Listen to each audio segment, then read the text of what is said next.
Jack, Johnny, Budweiser, or Bud, and Crown are some of the most notable names around the world. They can either be your best friend or your worst enemy. Today we're going to be talking about lowering the drinking age from 21 to 18. In doing the research for this project and this speech, I've read many articles on the advantages and disadvantages of lowering the drinking age.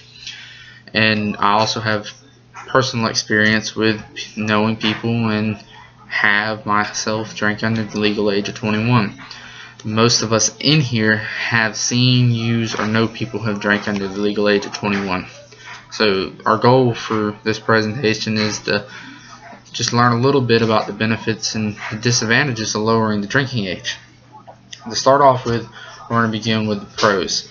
Our first pro is that the age of 18 is the age of adulthood in America. At 18, you can join the military, buy cigarettes, and be prosecuted as an adult by courts. Those three all do harm and can lead and threaten your life and your livelihood. You can also vote, get married, sign contracts, and serve on juries. In an interview with ABCnews.org, State Representative Richard Marron of Vermont took and said it's a form of age discrimination. When he says it's a form of age discrimination, he's speaking that if you're allowed to serve your country and be prosecuted as an adult, you should be allowed to drink at the age of 18 instead of 21. Our next top pro is that drinking in supervised places would lower unsafe drinking activities.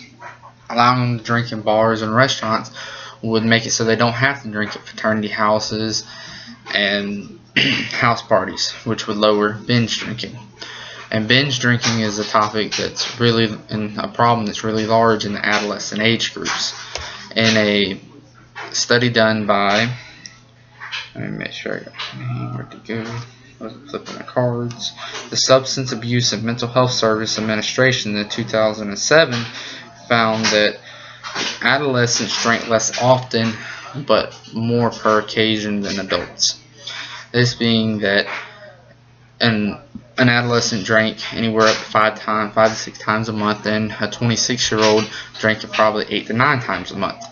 And the adolescent drank 5 beers per time, and the 26-year-old may have drank only 2 to 3, showing that they are drinking a larger quantity in a smaller amount of time, which can lead to further mental problems, which comes up in our first con. Our first con is that it'd be medically irresponsible to lower it. The U.S. Federal Trade Commission found that alcohol can interfere with the development of the frontal lobes of the brain.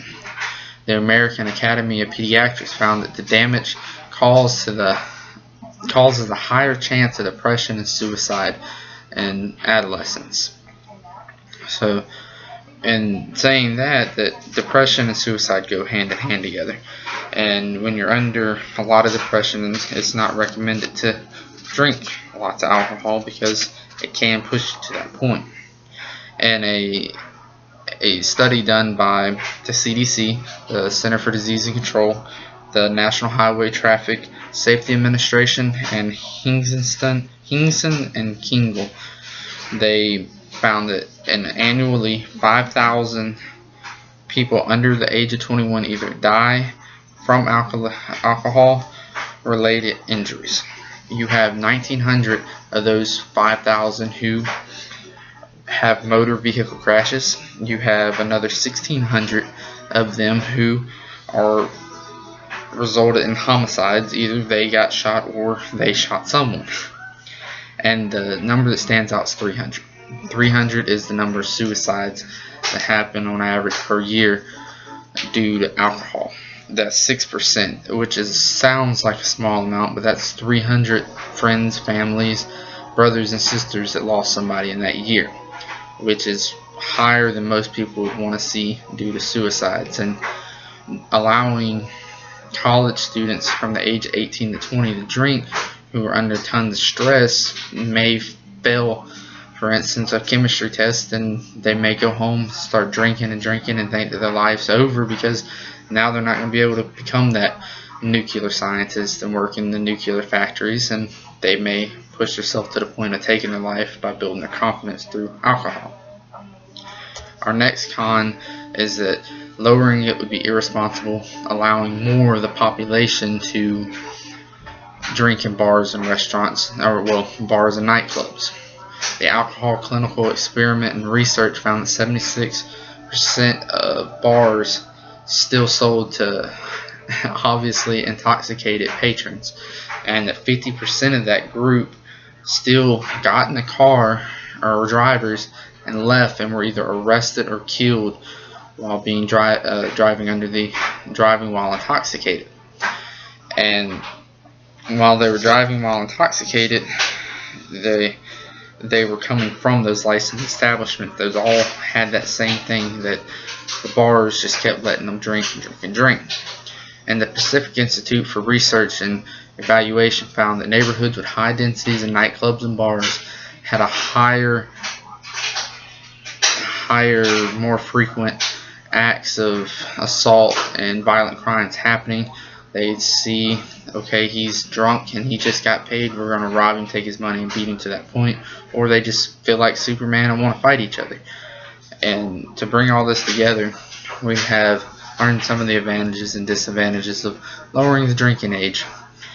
We've all in here, like I said, know, will, or have seen somebody who's drank under the age of 21. And I would like for y'all to, if you think about it, next time you're at a party, look around and see, well, maybe that person over there might be 18, and think about the effects that it could have on that person, and maybe just watch them and whatnot, and just, yeah, I got nothing on that one.